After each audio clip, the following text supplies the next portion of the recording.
သူ့ဘောလုံးတစ်ချက်ထိယုံနဲ့လူ8000လောက်ကထိုင်ကုန်ကနေထသွားစေတယ်လို့ဒိုကြီးပြောရိုနယ်ဒိုနာဇရီယူရဲ့အမြင်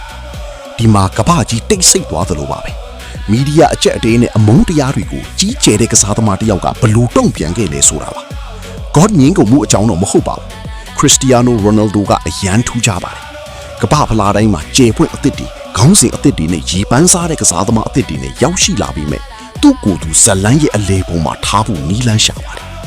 ကျွန်တော်ကိုအံ့အားသင့်စီတာကဂိုးတွေဒါမှမဟုတ်ဂိုးဖန်တီးမှုတွေမဟုတ်ပါဘူးထိန်းချုပ်နိုင်မှုပါ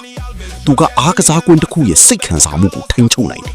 သူစီကတစ်ချက်ထိယုံနဲ့လူ8000ကိုသူတို့ရဲ့ထိုင်ကုန်ကနေထစီနိုင်တယ်ဘာလို့လဲဆိုတော့တစ်ခုခုထူးခြားလာမယ်ဆိုတာသူတို့သိလို့ပါ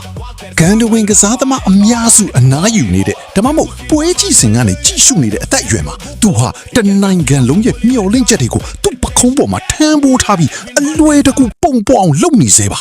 အဲ့ဒါကပုံမှန်မဟုတ်ပါဘူးမဖြစ်သင့်ပါဘူး